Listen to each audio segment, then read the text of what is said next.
All right. So many screens on such a little computer. All right. So let's see. First thing. So I believe that most of you that are here are probably familiar with Google Meet at this point, but please keep yourself muted. And you can turn off the camera. It's okay if it's on or off today. The webinar is being recorded, as you just heard, and there will be time for questions using the chat feature. So we'll open that up at the end, but at any point during this webinar, please feel free to throw in a question, and we'll be sure to throw that into the lineup.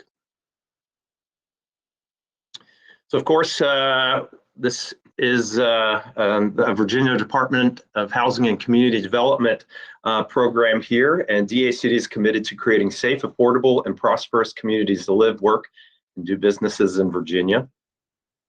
On our agenda today, we're going to talk a little bit about what is Main Street, just in general. Hopefully you all know what that's all about, but we'll touch on that. What is Virginia Main Street? What do we have to offer? What are these different tiers? Then we'll get into that tier, the reason that you're here today with the Mobilizing Main Street program. We'll talk about how to apply, and then we'll have some time for question and answer. So what is this Main Street thing? So Main Street got started about 40 years ago, over 40 years ago. So in the late 70s and early 80s, when a time when the malls were just bursting at the seams, that's where all the development and commerce was headed. And unfortunately, that meant that a lot of commerce left our downtowns. Large bypasses were created that really shifted the market into the suburbs. So the National Trust for Historic Preservation recognized that, this is a real issue. These are historic buildings downtown, and we want to see them stick around and be prosperous. They're part of the character and identity of a community. And so they saw this as a historic preservation challenge. And so they met that challenge by doing a series of pilots, and then creating the National Main Street Center that has really overseen the Main Street approach for all of these years. Just recently, within the last 5 years, they did some rebranding, and Main Street America is the program that the National Main Street Center runs.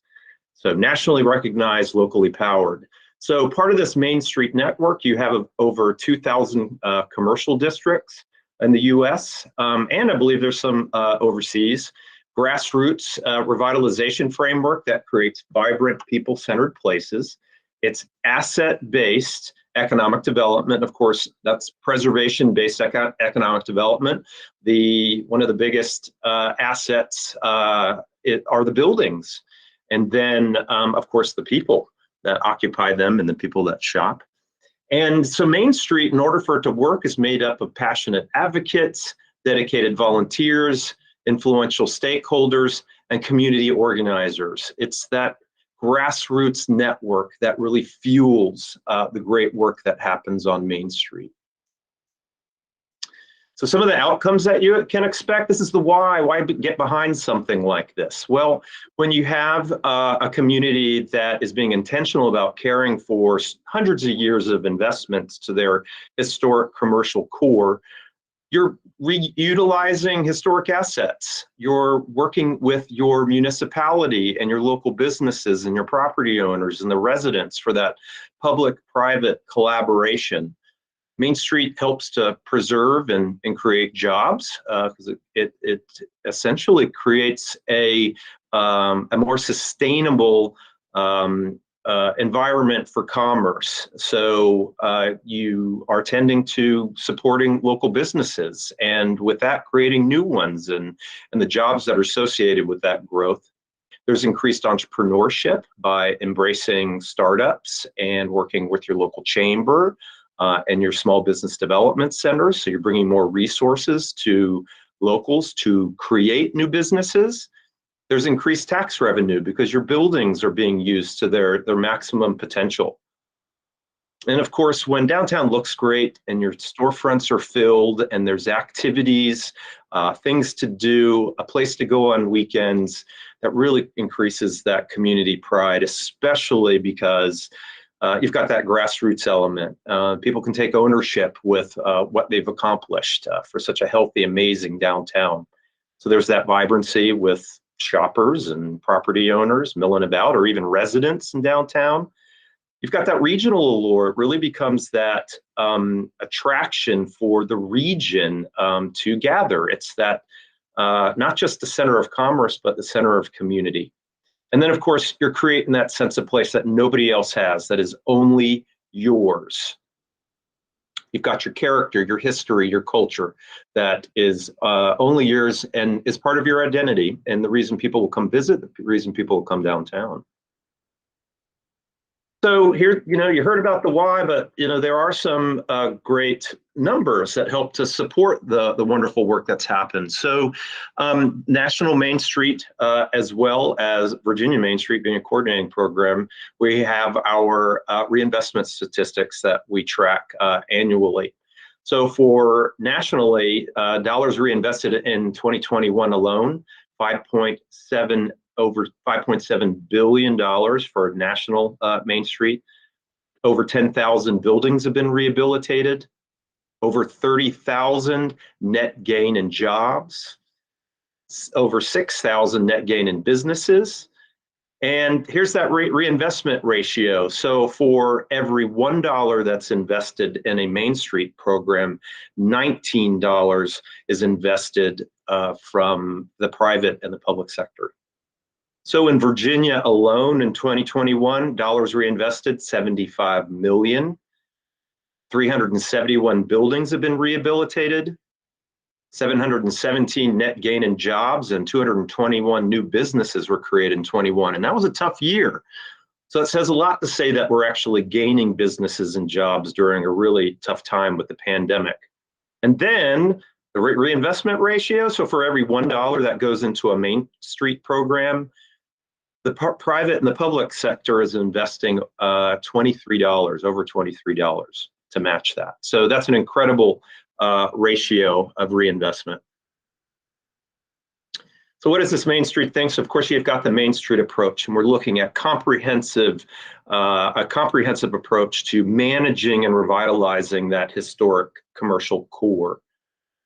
So there's 4 elements in order to do this. So just keep in mind, there's no silver bullet. You have to tend from a number of different angles for that sustainability and growth. First off is that organization piece. So that's there to embrace the human and the financial resources, to build leadership in that strong organizational capacity to take on Main Street, to ensure that there's broad community engagement. And the more people that you have involved in this, the more folks that you're going to have on your committees, on your board, your leadership rising to the occasion. And then, of course, organizations about building those partnerships, working with your municipality, working with your chamber, your small business development center, your housing organizations for downtown housing and mixed use. There's a lot of partnerships to embrace. They bring the expertise to the table and really diversify that expertise. Then you have design. You want to make sure that downtown looks good, that environment is conducive to attracting customers. It's a great place to live, walk, take a break, sit down, get some shade. So it's all those physical elements. So you want to create an inviting, inclusive atmosphere. You want to celebrate that character that you have in downtown that's only yours. And you want to foster accessible, people-centered public spaces, places to gather, to meet your neighbor, to run into new friends. Then you have economic vitality. This is about creating an environment where small businesses can grow and thrive. So you want to create that diverse economic base. What does that mean? Is that you have a number of different business types that are in there. Merchants selling different wares, service businesses that provide different services, even larger anchoring businesses that draw a lot of foot traffic into your district. This helps you also in economic vitality to catalyze smart new investment. Be aware of the kinds of incentives that you can have for your downtown. and put those in place so it actually sort of greases the skids, rolls out the red carpet for new businesses to locate in downtown, or even investors, some developers to rehabilitate underutilized commercial buildings. And then you want to cultivate a strong entrepreneurial ecosystem. What are those support systems, services, educational opportunities, incentives that can help to create and bolster those entrepreneurs in your downtown? And then promotion. This is about creating a buzz, getting out the word, how awesome your downtown is. You want to spread the word as broadly as possible to attract new customers, to attract new residents to your district. So this is about marketing your district's defining assets, your character, your events, your culture, and communicating those unique features through storytelling. And that's a great way to attach to people's heartstrings. That's certainly going to help them to build memories and encourage them to return again. And then support that buy local experience. Of course, your local businesses, the more money that is spent there, the more money stays in your local economy versus a national chain. If it were to locate there, it goes to wherever that corporate headquarters is located, and not as much stays in the economy. So you want to support that buy local experience. And you get all these to work together with transformation strategies. And so this might be a relatively new term for a lot of you that are here. Transformation strategies help to get all of those 4 points to work together. We don't want them siloed. We want them all working towards the same strategy. So a transformation strategy focuses on a particular customer or product. So think product might be furniture and home furnishings. Like Farmville has green fronts, and so they have a lot of spin-off businesses that are home furnishings. And so downtown Farmville employs a transformation strategy to make sure that that sector is doing well and that people know about it both locally and nationally, or nationally or regionally or across the state. And then your customer segment might be around college students. If you have a college nearby, you certainly want them to come downtown and, well, spend what money they have, I suppose. It might even be, you might have a larger retirement community. They have money. You want to make sure that whatever activities you're taking on across those 4 points appeal to them, that you have the right products in downtown, the mix of businesses, that your sidewalks are safe, that you have events that are part of their social circles, and that you're engaging them in your organizational efforts. So how to come up with these transformation strategies? Well, one, you have to have a community vision, do some of that engagement to listen to them. What do they want most from their downtown? What do they value most for your downtown? You also need to know your market understanding. What are your primary demographics? What does your community look like? And look at those opportunities for business growth and the numbers. And those two things come together to help point the way towards that transformation strategy. And when it comes to transformation strategies, fewer is better. We're looking at maybe 1 to 3, starting off with 1 to 2. And then build up from there as your program becomes more sophisticated. Now, of course, all this comes together through a work plan. And throughout the year or two, you're checking off those projects, getting them done, and watching the impacts happen. And so with that transformation strategy, you're going to have some metrics in place, like in private investment in downtown, public investment in streets and infrastructure. It might be counting visitors. It might be surveying experiences of your visitors or even your locals, finding out what kinds of businesses that they want to have in downtown. And so those are those quantitative and those qualitative outcomes. Definitely track those. Those are about telling your story. Those are going to help you to let your funders know and the people that you're supporting, your beneficiaries, that you're getting work done and that you're worthy of their time and financial investment. So measuring progress, here's just a larger snapshot on those reinvestment statistics. As you saw from Main Street America and Virginia Main Street, we track new businesses, full-time and part-time jobs. We look at public and private investment. So private investment's going to be rehabilitating historic building, painting a facade, putting up a new awning. Public investment's going to be anything in that public realm, your streetscape, your lighting, your broadband infrastructure. Your boundary map. So you want to have a boundary for your district, know where it starts, and you're really focusing on your commercial areas. You want that concentration of small businesses and tracking the number of them within your district and whether you're adding to that. This is a grassroots program, and so you want to track your volunteer hours. How many hours are your committees or your board members meeting? For every one of those hours, there is a financial equivalent, and I want to say it's around $25 an hour nationally, and so that really adds up. And then your organizational budget, watching that increase, really looking at how it's broken down with each of your funders and contributing partners to your operations budget.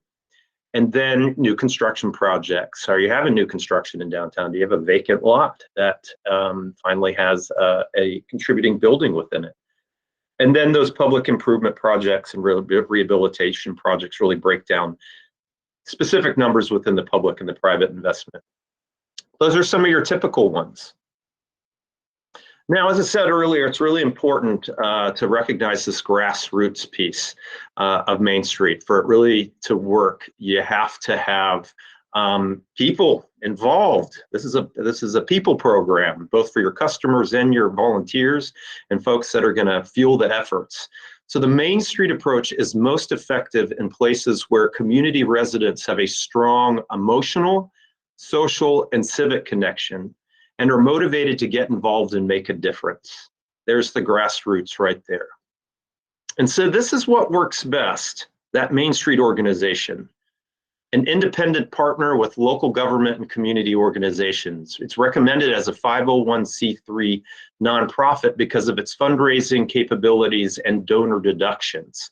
So there's an element of incentive for donors, as well as applying for grants and really diversifying that income for your organization.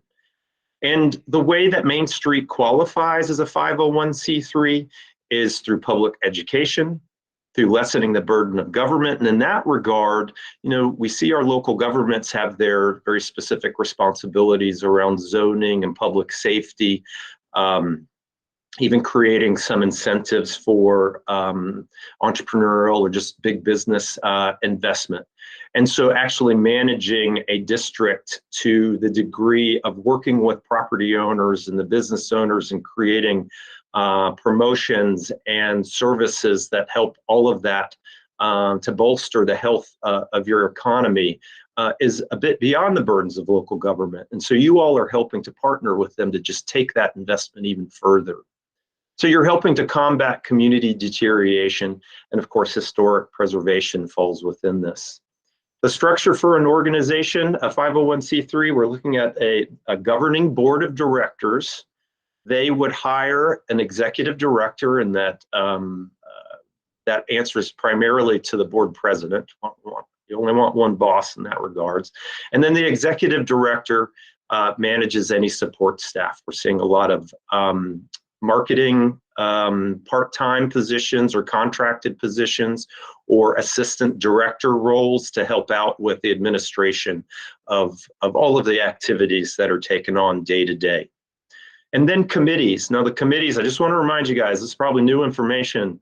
Your committees don't have to be organized by your 4 points. What's most important that you have a work plan that is comprehensive across the 4 points.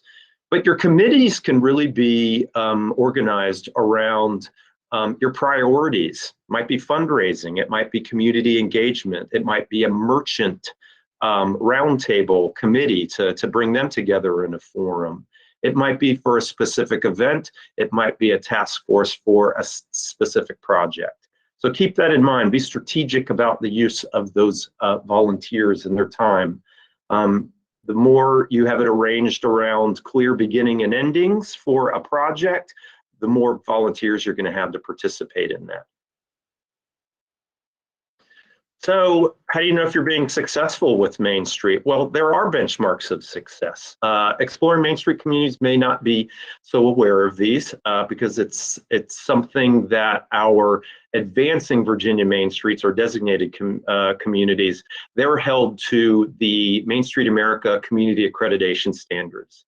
But these are standards that were developed to measure progress, so that they're based on best practices of a time-tested approach, so they can really help you to understand, where do we need to be putting our time? What are those expectations of a very effective Main Street program? And so whether you're designated or not, these are certainly something to pay attention to as a baseline for the kinds of work that you should be doing. So meeting the standards or achieving accreditation status is a mark of distinction and a powerful advocacy tool that highlights a program's work and achievements. And when you have that, you're able to use the branding of Main Street America accreditation branding. So it's valuable because it recognizes programs that operate with the highest standards. The requirements help programs with fundraising, volunteer development, and overall sustainability of your local program. It challenges the board to organize and grow. What do we need to be doing? What's missing? And so this creates an understanding of what you're doing well and where there are opportunities for growth. It illustrates accountability and credibility to your partners, community, and volunteers when you're using that accreditation branding and letting your supporters know that you're part of a national network and you are working very hard to do some amazing work. That builds trust with them. It helps them to understand the level of work that you're doing and that you're participating in something greater. You're also eligible to apply for Great American Main Street Awards. So that's a national award through the Main Street America, and they do that annually. And by the way, Danville right now is a semifinalist for that. So cheer on Danville, that's very exciting. And as I said earlier, accreditation is a requirement of Virginia Advancing Main Street designation. So just to understand these baselines a little bit here. One, you have a board of directors formed by a representative base of the district stakeholders and community members. You want them to be diverse. You want to have this board that has the ability to govern, has that diversity of thought and understanding for governance of your program. Identified transformation strategy to direct the work of the program based on community input and market understanding, so that you have a strategy that's helping to guide the work across the 4 points. You have a detailed work plan that embraces that shows that you're marketing to let people know what you're trying to accomplish, what you have on the agenda for the next 2, 3, 4, 5 years. And that work plan aligns with the dedicated budget for the revitalization program and the Main Street operations. And you have that demonstrated support from the municipality for the Main Street program. And this can include leadership participation, funding in kind, and philosophical support. But most of all, as a designated community, there needs to be at least a third of the budget that's a contribution from your local municipality and other public partners. Have to have that adequate budget. So here we have small, medium, and large communities across Virginia. So these are based on the Virginia Main Street local program budgets. So for a small program, so under 5,000, you need at least 100,000 to operate. That's for salaries for executive director and for operations as well as projects. So for medium-sized communities, and that's between 5,000 and just under 20, you need at least roughly 200,000 for the staff and for operations and projects that you're taking on. And for larger communities that are over 20,000, so we're looking at communities like Stanton and Harrisonburg and Lynchburg, you need roughly 300,000 or more. There should really be a plus. There should be a plus across any of these. The more money you have for the program, the more you're going to be able to get done. So certainly don't want to cap that. You also have to have paid professional staff. So for less than 5,000, that's a minimum of 20 hours per week, you can have a part-time executive director or program manager. And then over 5,000, full-time is required. It is a full-time job. As a matter of fact, for smaller communities, you'll find that even those program managers are working more than 20. It's tough to do. You need to report statistics to the coordinating program, and you have to be a member of Main Street America. So there are different membership tiers with them. And for their community membership, it's about $400 a year. It's not a heavy lift, but you get a whole another layer of services and connection to a national network of communities doing the same thing you're trying to do. So it's a great way to do some quick research and really some confidence that you have the resources and you're doing the right thing. And then you've got the 6 community accreditation standards. Prior to this, there were 10. And over the last 5 years, Main Street America, or the National Main Street Center, has been working to condense those into 6. And so they've condensed, refined, they made it much clearer about some of those benchmarks. And also elevated diversity, equity, and inclusion. So those 6 community accreditation standards: broad-based community commitments to revitalization. Are you really paying attention to the diversity of your community and having them engaged in this grassroots effort? Do you have that local municipal support in what you're trying to accomplish? You've got inclusive leadership and organizational capacity, that you have the adequate budget in order to get the work done, that you have committees and you have a board. And you've got diverse funding and sustainable program operations. And from that, you have a budget that's working for your program. And you have an office that has visibility along Main Street. And strategy-driven programming, so that's where that transformation strategy comes into place, and that you've got a work plan that's comprehensive. And then preservation-based economic development. So preservation is an important part of this. Your buildings are part of your identity and one of those assets that you need to embrace. So do you have incentives in place for those buildings? Are you promoting preservation? Do you do walking tours? Do you have design guidelines? So are you doing what you can with all the resources possible to be sure that those historic buildings are being utilized and that new construction is compatible with downtown? And then you've got the demonstrated impacts and results. So you're tracking the impacts, that you've got those metrics and you're using them in your communications. You're letting your donors and all your supporters know about all the great work that you're doing. So there you go. There's the 6. And of course, there's more information about those. Under each one of those, there are very specific metrics to meet. All right. So if you've got questions for those, go ahead and throw any of that stuff into the into chat, and we'll make sure that we answer those at the end. But let's talk about Main Street, Virginia Main Street. Where do we fit into all of this? So you've got a national organization, Main Street America. It's a program of the National Main Street. So we've got that national umbrella. I always call them our mothership. They're the ones that own the brand. They bring us a lot of national resources and help to bring together that national network. Then you have the state coordinated program. That's Virginia Main Street. And so we serve all of Virginia and all of our historic commercial districts here to help them build their economic capacity and build those economic opportunities for the community. And then you've got locally driven. That's your Main Street program. This is where the rubber hits the road. This is where things are happening. This is where you're connecting with your community and deploying a program and resources to revitalize and manage that downtown. So we are a 2022 coordinating program. We meet those standards. So we're part of that Main Street America network administered by the National Main Street Center. So we help to lead a powerful grassroots network consisting of over 40 coordinating programs across the U.S.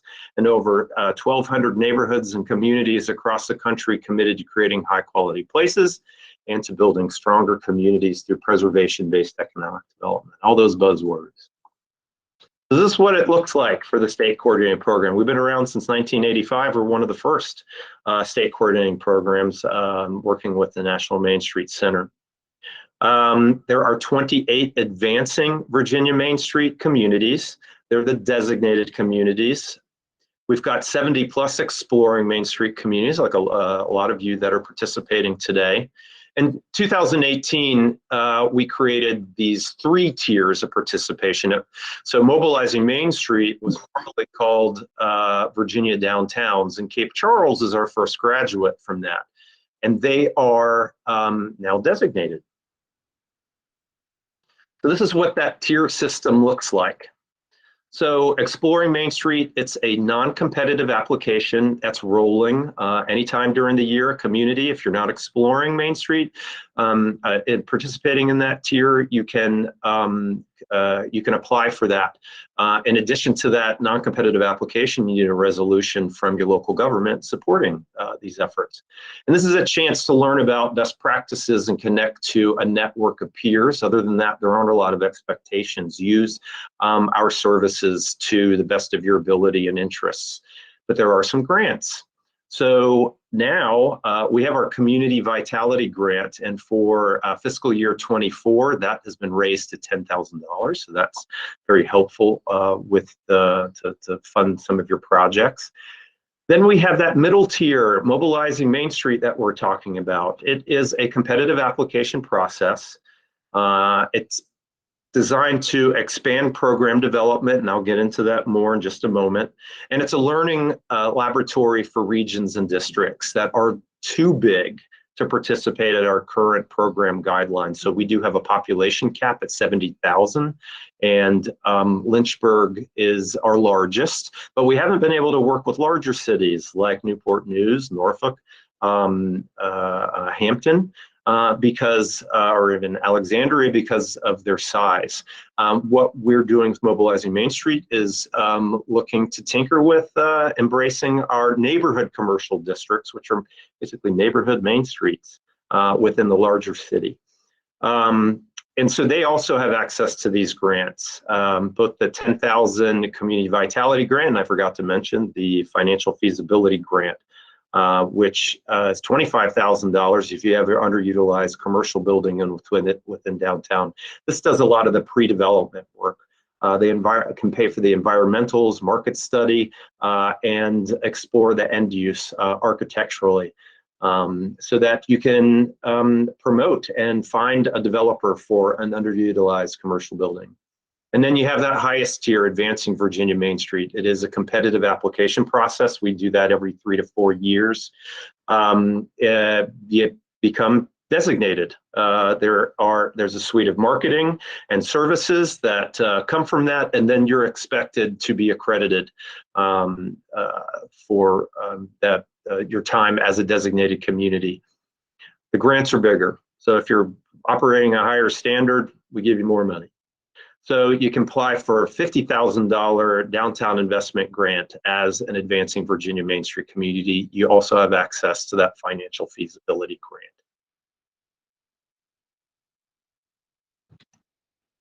So Mobilizing Main Street.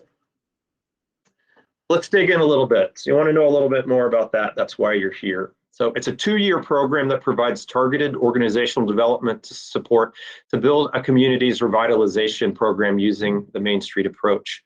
It's for exploring Main Street communities interested in pursuing Advancing Virginia Main Street designation, as well as districts and regions that do not meet the current requirements of a traditional Main Street district. So that's what I was talking about with the larger cities. There is that competitive application process. We're looking to bring on 6 to 10 communities through this application process. And Mobilizing Main Street is a requirement for communities that intend to pursue application for advancing Virginia Main Street. So if you all want to be designated in our next round, which will be in 2 years, see the timing, then you'll definitely want to participate in Mobilizing Main Street. So eligibility, who are the communities that can participate? So qualifying candidates must be an active Exploring Main Street community and organization. And so active means it's defined as participating in at least one Virginia Main Street sponsored training or event within the previous calendar year. So over the last year, you've had a relationship. You've called Virginia Main Street, your local rep, and talked to them for technical assistance, or you've come to one of our trainings or watched one of our webinars. You meet the guidelines for traditional Main Street districts. So there are very specific a definition for that that's in Appendix A of our Virginia Main Street guidelines. But just generally what we're talking about here is that a district has been identified. It's pedestrian in scale, meaning you can walk it. And it's oriented around pedestrians. So you have those setbacks. They're oriented to the sidewalk. Short setbacks, denser development, and have a critical mass of buildings and businesses. You also must have either, I want to stress this, an existing 501c3 nonprofit with a mission for commercial district revitalization, or an existing Main Street steering committee consisting of a chairman and minimum of 5 stakeholder members. So this program is to help build up a 501c3 if you don't have one. So we can have applicants can be communities, programs that already have that 501c3 in place, and then those that strive to create that. So the program will help you to do that. You also have to have that local government support and commitment to Main Street as an economic development strategy. And this can exist as a recent Exploring Main Street or Mobilizing Main Street resolution, financial contribution to the Main Street program operations, or municipal letter of support. And you, of course, have to attend this webinar or watch the recording. Well, let's talk a little bit about those program services over the 2 years. So they're provided through the Virginia Main Street program. It takes place over 2 years. Participants will work with staff to develop individualized work plans with the expectation of plan implementation and completion of the program benchmarks. Virginia Main Street staff and consultants will provide organizational development services to prepare local programs for supporting a community revitalization program using the Main Street approach. So the first year is really about organizational capacity, and we're going to dive in deeply over that first year. The second year focuses more on leveling up around your Main Street strategy. These services are offered via one-on-one strategic counsel with your local reps or the consultants that we'll work with. Webinars, facilitated virtual huddles, and so those are the cohort that's selected. We call those huddles when we meet as a cohort, as a team. Those are virtual. On-demand recorded trainings and publications. We have a lot of pre-recorded work that's already available to you, as well as our evergreen listing of recommended trainings and National Main Street Center trainings. 1 day in community workshops for commercial district leaders. So for the participants, we do have our RevUps. We'll be employing those again in 2023. So we'll do 2 of those. So that's a half-day workshop. We host 3 of those across Virginia. So one will be accessible to your community. And so that's really alluding to also multi-day technical assistance and plan development to identify strategies and opportunities to create plans for revitalization. So consultant services that may take several days on the ground to assist you all with program development. So the Detailed schedule is on, well, schedule at a glance, so there's only but so much details that we have on there, can be found in the application. What we're looking at here is that there are monthly 2-hour synchronous virtual meetings. So synchronous meaning with the team, with your Virginia Main Street representative, your facilitator. So we're going to get all the team together for at least 2 hours once a month. So bi-monthly, there are Virginia Main Street webinars. We have a Switch to 6 series that starts in January. So then January is a webinar and March is a webinar. May is a webinar. And so every other month we have that webinar. And then afterwards is a 45-minute cohort huddle. And this is an opportunity for reflection on that new material and an opportunity to look forward at what's going to happen next month. And then alternating months, so if we start with this webinar in January, our very first 2-hour cohort huddle will be in February, so that 120 minutes with break and breakout groups and all that kind of stuff. Believe me, I just took a course that was set up this way, and it went so quickly. So it sounds like a lot, but I'm telling you, it's a great way to engage and get some good work done together. And then there's homework in between. So that's the asynchronous side of participating in this program. Like writing mission statements, like engaging the consultants on the ground and coordinating some of that visit and data gathering. Looking at your demographics and really analyzing the diversity of your board and things like that. So this is what it looks like. So there's the 2023 schedule at a glance, and you can see that there is a rev up in May, and there's a rev up in September. Those are those half-day in-person virtual gatherings. Here's the schedule for 2024, which is a repeat as far as the sort of the rhythm of the calendar. But this is when we'll go a little deeper into deploying Main Street. Requirements, so for participation, so you have to have an establishment of a dedicated committee to lead requirements of the Mobilizing Main Street. So with the expectation to achieve local Main Street program incorporation and 501c3 tax exempt status. If such entity doesn't currently exist. You're going to be working alongside existing 501c3s and those that do not. And we'll be helping to lift everybody through that process. Active participation in all Mobilizing Main Street monthly virtual meetings and biannual in-person trainings, in addition to completing any assignments. So as I alluded to earlier during that 2-year program. And then document program progress each year by submitting an annual report, and I'll tell you what that looks like. It's not too heavy of a lift.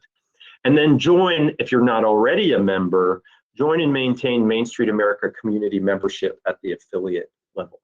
So they have their own tiers of membership. Affiliate is what you're working for with them. This annual report that I just mentioned, so annually, so once a year, an organizational assessment survey will need to be taken, and I will go over, that's one of the things that you have to do in the application. So annually we'll look back at that baseline and see what kinds of improvements have been made to the organization from the first time you took that assessment. Just keeping your contact information up to date and those who are participating in the program. Dates, topics, and attendance records for all the trainings, key achievements over the last year, and net new jobs and new businesses in the district if that's available. And I encourage you to start looking into those, working with your municipality to track that kind of growth within your commercial district. And then current downtown revitalization work plan, if applicable, if you have it at that point. We'll definitely want to see that and where its progress is. Right. How to apply. So this is right out of the pages of that application. So just explains that this is that the application process and instructions that local programs that that Mobilizing Main Street are for local programs aspiring to pursue the Main Street approach. And you need to reach out to your Virginia Main Street rep and talk to them about this to make sure that it's the right thing for you. If you've already done that, great. If you haven't, I've got contact information at the end of this webinar. Applications must be submitted by 11:59 p.m. on Friday, November 18th. So this is a tight turnaround. So the application is available now at the program website, as well as Virginia Main Street. We'll have that in the training resources tab. You have to complete that on the fillable PDF that is provided. And just keep in mind that for technical support, that staff is only in the office 8:30 a.m. to 4:30 p.m. and available to assist with any maybe technical difficulties or helping to answer some of the questions on that application. So at the 11th hour on November 17th or November 18th, just know that that's going to be a challenge at that point. So get started on it sooner rather than later. All questions must be answered in the space that's provided. So we're looking at about 500 words, so about 1 page. And then applications not submitted may be disqualified. So just keep in mind to read the instructions and set that up correctly. The evaluation consideration, so this is the breakdown of that application. You got that application information and authorization piece. So that's the contact information, and that's a pass-fail piece here. You have to have those signatures and so forth. And I'll go over that in a moment. Community characteristics, the proposed Main Street district characteristics, historic characteristics, and then the local Main Street program itself, so the organization.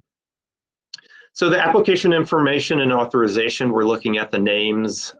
We need to know who your chief administrator and chief elected official are. Who are they currently? So your town or city manager and your mayor and their contact information. Name of your Main Street organization or sponsoring organization. So where's the organization being housed currently? Is it its own 501c3? Or is there an umbrella nonprofit that is helping you out with this effort? So that might be a larger community development nonprofit in your area that's helping to seed the development of this program. Also, designated contact person and contact information. Who's the chair? Who is that primary contact for Mobilizing Main Street? And that can't be necessarily staff of your local municipality. Remember, this is a grassroots effort. So that little star, so Main Street organization is not intended to be a department of local government, but community driven by interested stakeholders. So just keep that in mind, that we have to have that 501c3 nonprofit. That's what you're working towards if you don't have it already. And if you have any questions about why that is, please pipe up. We're happy to answer that at the end. So there's a letter of intent that's built into the application that spells out the responsibilities of the participating community and DHCD, or the Virginia Main Street program. So it expresses the goal and outcomes of the Mobilizing Main Street program and the responsibilities between Virginia, DHCD, and those Mobilizing Main Street communities. And there's a statement of procedures if agreements are not met. Now, this is the pass-fail piece. You have to have those signatures. You have to have a signature of authorizing agent from your local government. So that's going to be your city, town manager, or mayor, whoever that is. And the signature of authorizing agent of the private sector organization. So if you have a nonprofit organization, you need signature from your board president or your sponsoring organization, whoever that is. But you have to have those pieces in place. If you don't have the signatures and support, then this might not be the program for you. So, but please talk to your Virginia Main Street representative about that. So the community characteristics section. So this really focuses on the broader economic activity of the municipality. So we're really looking at outside of the district. We're not looking at the district yet. We're not asking questions about the district. We're looking at broader, like going all the way out to the boundaries of your entire municipality and a little beyond, if there are parts of your region that you consider part of your local economy. We want to know about the development history, just your history in general, where you guys came from, what was the genesis of your local economy, what makes up who you are. What are your current assets and opportunities? When we say assets, we're talking about natural resources, your geographic proximity to some larger cities. Do you have a large corporate presence that's outside your district that employs a lot of people? You have those cultural assets, indigenous tribes that participate in downtown. Do you have a cultural event that embraces your history? A lot of German or European descendants, or something that you all identify with culturally. Do you have any tourist attractions that are really large tourist destinations that may be outside your district? What are your larger recreation venues? And then opportunities in that realm. And I'll talk a little bit about what I mean by the opportunities in just a moment. Do you have any current adopted plans? Reference back to your comprehensive plan for your municipality. What are their priorities? Does it include Main Street? Does it include supporting small businesses and entrepreneurism? Pieces of that strategic comprehensive plan for your municipality that addresses elements of Main Street. Trends that are affecting Main Street or affecting downtown. So looking at broader trends of development, is there some infrastructure investment happening, like rails to trails or road expansion, or even a citywide branding and wayfinding implementation, things like that. And then just market understanding in general. What are your largest employers and how many people do they employ? What is your anchor economically for your larger municipality? So again, community characteristics is about the broader economy as a whole. So if questions like, tell us about the story of downtown, so include the reasons for the founding location and growth. So that's that history. If there was stagnation, when did that happen? When did the disinvestment happen? What are your community's aspirations for participating in the Mobilization Main Street program? So that identify the community's major goals for the first 3 years of the program. Is it cited in your participating in Main Street, or even just having a Main Street program in general? Is that cited in your comprehensive plan?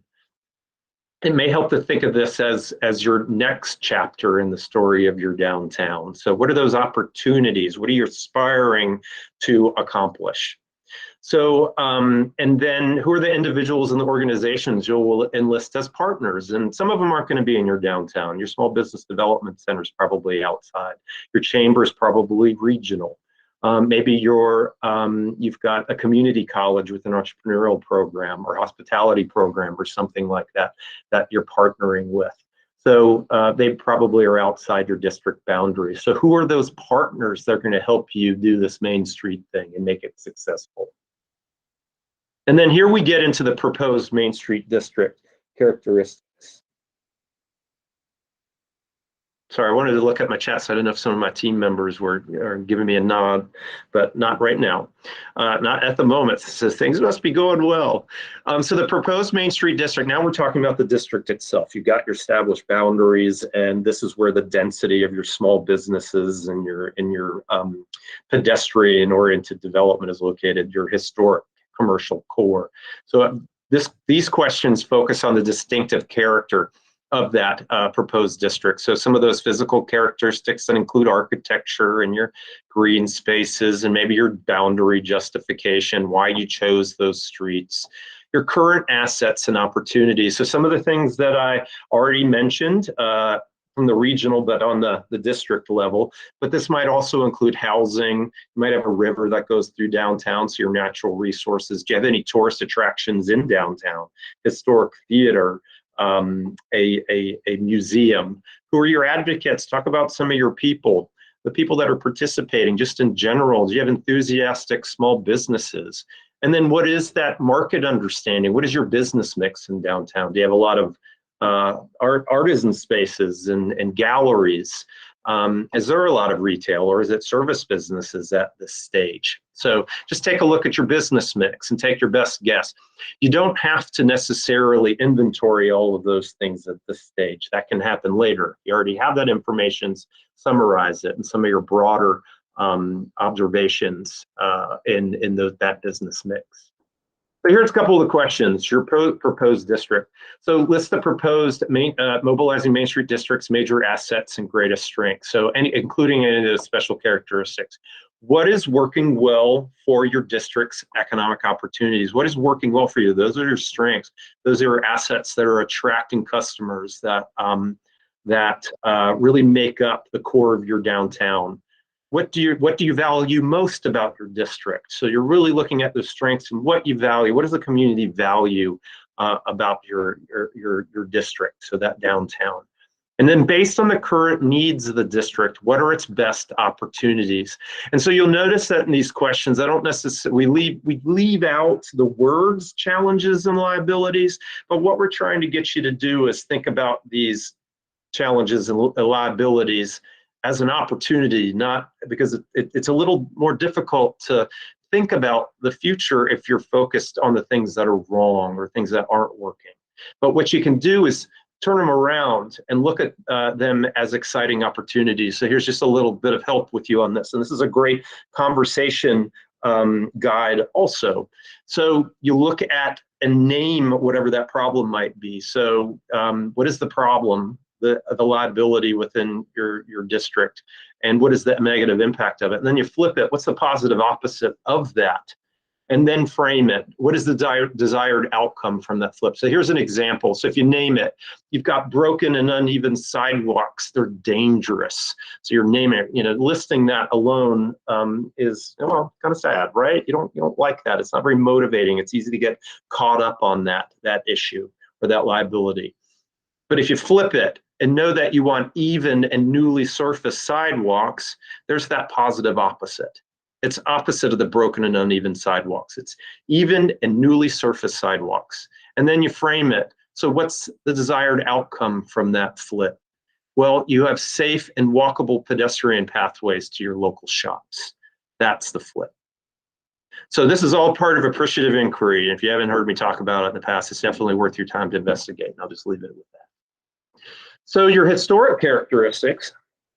This is about your history, your historic preservation efforts to date. So it focuses on the historic significance of that proposed target area and commitment to historic preservation. So do you have a national, state, or local historic district designation? So the national and state are pretty typical.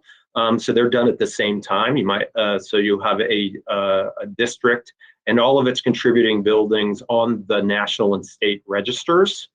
But you also might have a local historic district, which means that you have an ordinance that's in place that provides design guidelines and an architectural review board. Some of you might not have gone that far yet. It's not palatable to all localities, all right? But do you have a historic district in place for your downtown? What's the statement of significance? And this comes right out of the nomination that you can get from, if you don't have it, you can find that through DHR, the Department of Historic Resources, right online. You can find out if you have a district if you don't know that, as well as those boundaries. So the statement of significance is at the very beginning of that nomination, and it explains within a paragraph, why your downtown is on the national register or the state register.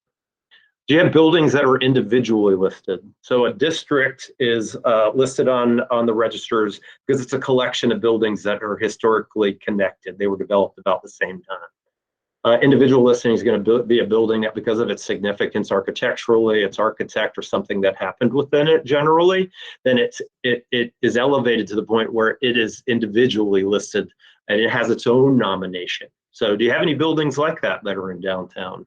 And just a little bit of information about them.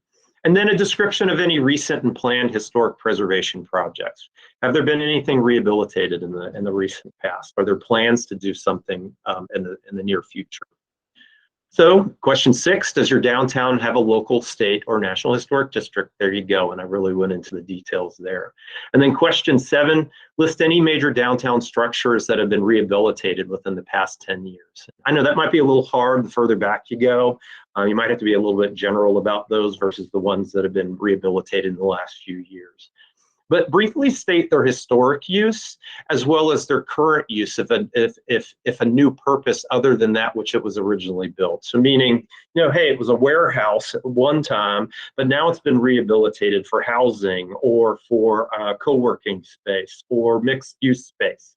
That's different from its original. So that's what that's talking about. So, was it this manufacturing facility at one point? It's been rehabilitated and now it's a brand new use as whatever it is. So that's what we mean by question number 7. So Google the Virginia Department of Historic Resources. It's pretty easy to get to the registers to find that information about your district. And so now we get to that last piece. It's about a local Main Street program. And how are we doing? 12 o'clock already. I'm a yacker here. Focus on the local need, readiness, and level of support for the Mobilizing Main Street program. So we're really looking at understanding baseline capacity, where you guys are in this development phase. What is the Downtown Advocacy Organization? What are they able to do in their stage of development? They've been around for 5 years. They've just been formed within the last year. There's an organizational assessment survey that you need to take so that we understand that baseline. So there's a hyperlink.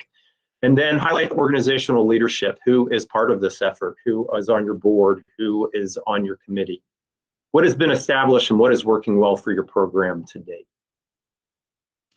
So question 8, provide a brief summary of your Main Street program organizational efforts, including your current stage of organizational development. What have you guys done so far? What is your structure? Do you have a 501c3?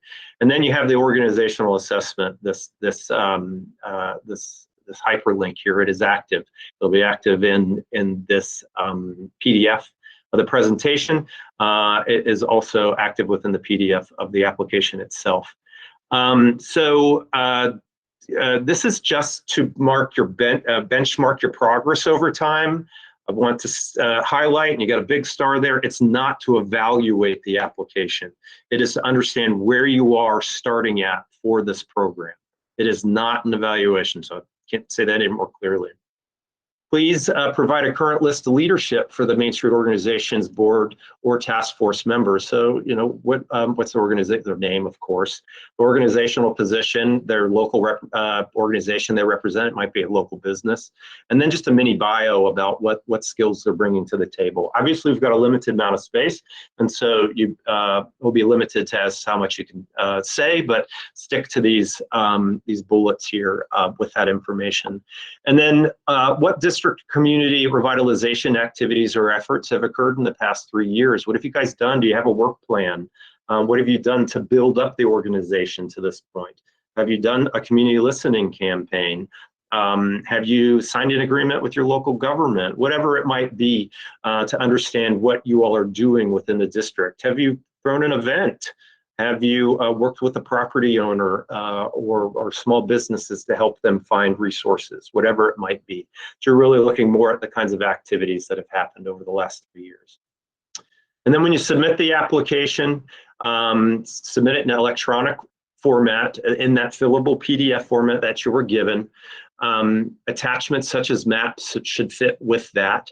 And if you have any questions, you want to reach out to Main Street at dhcd.virginia.gov or call this number here, or reach directly out to your staff if you have their contact information. Of course, that'll be included here.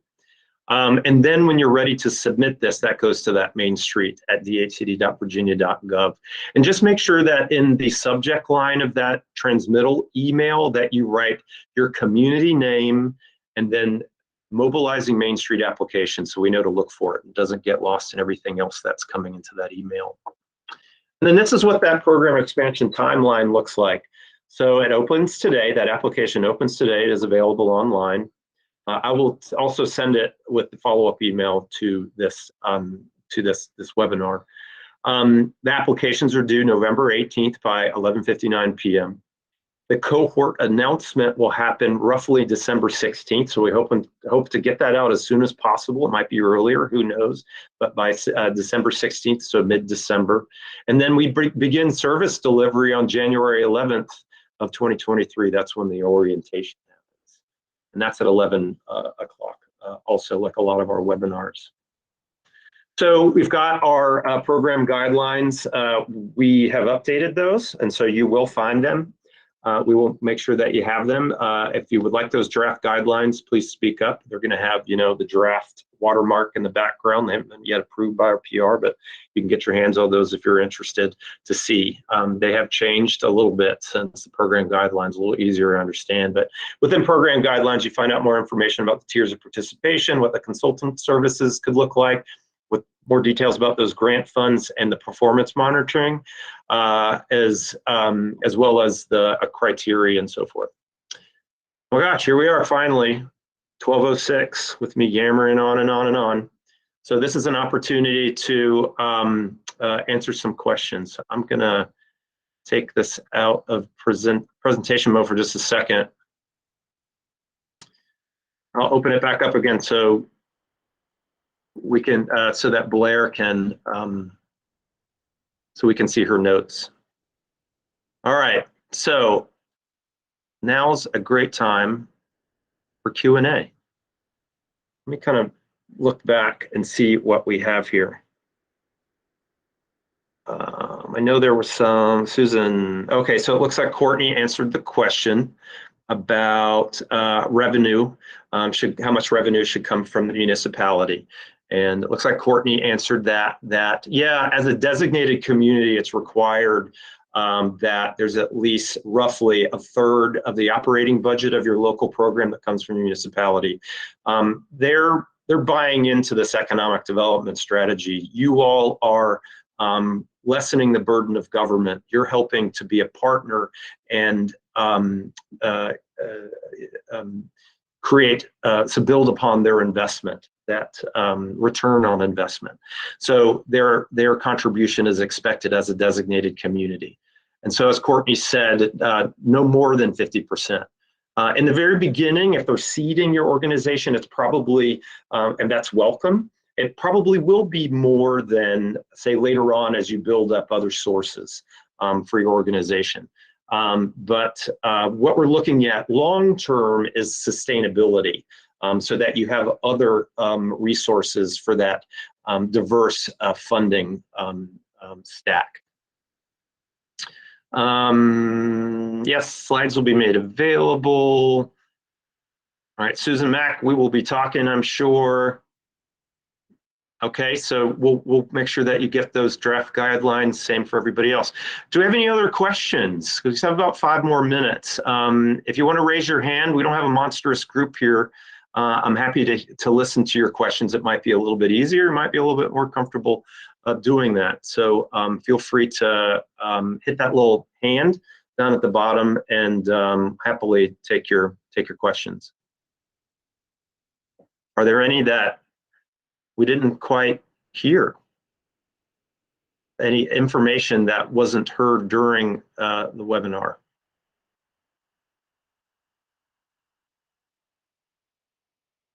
Oh, Courtney's going to take notes. Okay, thank you, Blair. Any other questions? There must be something I didn't say, but maybe in all the air I was expelling for that hour and 6 minutes, there had to be something that I didn't say. Nicole, I would love to hear. Do you have a question, Nicole? Well, a question that I think maybe other people might have. Okay. Do we have a list of the community program admins so that people can reach out to us specifically if they have questions? Absolutely, yeah, that's coming up in the following slides. That's part of my closing. So they're all hyperlinked, so we'll make sure that you have that information. Christina Ramsey. Hi. So you mentioned a few times different attachments and things that should be included. But I don't really see a list, like a comprehensive list of those attachments. Letter of intent is mentioned in the application. Actually, there aren't a lot of attachments that are needed. If Okay. you have a map of your district, that could be included. But for things like comprehensive plans for the municipality, you can cite them and pull out the necessary information and include that in the application. If you have a resolution or a letter of support, you can include that with your application. Some of you all became exploring Main Street communities in the past. Some of you might want a mobilizing Main Street resolution and just re-up. So that's available too. Let's see. So there aren't a lot of attachments that you need within there. Those are the few that come to mind. I don't think I'm leaving any out. But whatever you do, just send it right along with your application.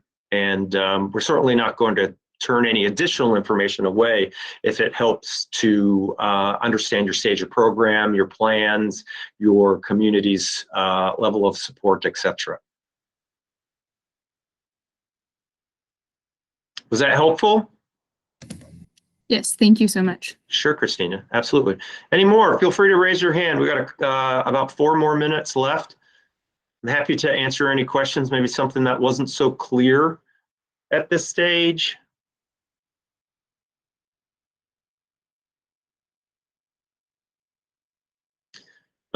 Something I'll just tell you just to be aware of, the Commonwealth is moving back to Microsoft Suite, so we won't be using Google any longer. So for the virtual huddles, we will be using Teams. So really the orientation is to talk about some of the new technology to make sure that you're aware of it and comfortable with it. So just beware. Here you've gotten used to how Google Meets works and all the little buttons and functionality, and we're going to switch it up on you yet again.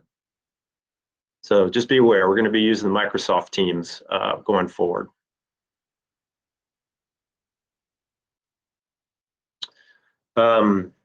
Any other questions?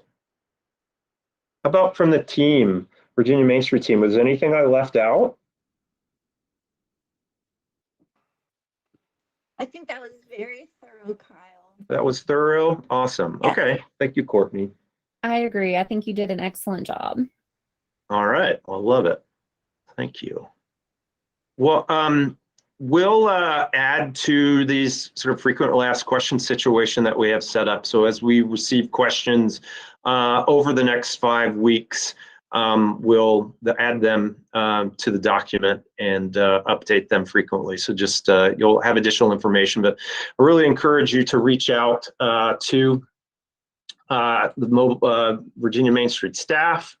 So here is what you asked for. So at the end of the slides, these hyperlinks are active. Our program manager is Courtney Maley, program specialist Karina DeRoche.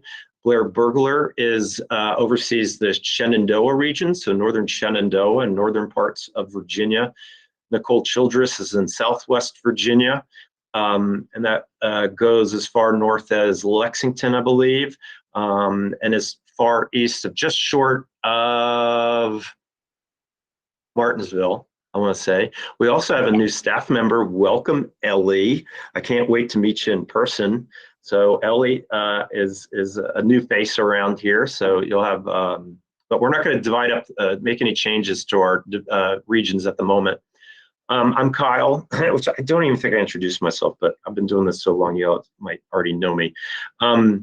So I have the Eastern region, that's east of the I-95 corridor all the way to the Eastern Shore. And then Zachary Whitlow is in Southern Virginia. And so that's central sort of Martinsville East, all the way to, let's see. Yeah, all the way east from there. I'll just leave it at that. Here's our general contact information, but we also have on the last slide the entire Economic Development Community Vitality team. Sarah Dunnigan is our Deputy Director. Rebecca Rowe is Associate Director of the Community Vitality Office. And then we have Tori McGowan with the Real Estate Office as the program manager, and then the Community Business Launch, Go Virginia, Industrial Revitalization Fund, Virginia Enterprise Zone, and Virginia Individual Development Accounts contacts. So, please reach out. We're here to help you out and help guide you through this process. So with that, it's 12:15. Thank you guys so much for joining us today and being interested in all this. We look forward to helping you out along the way, and so please reach out. Thank you so much. Thank you.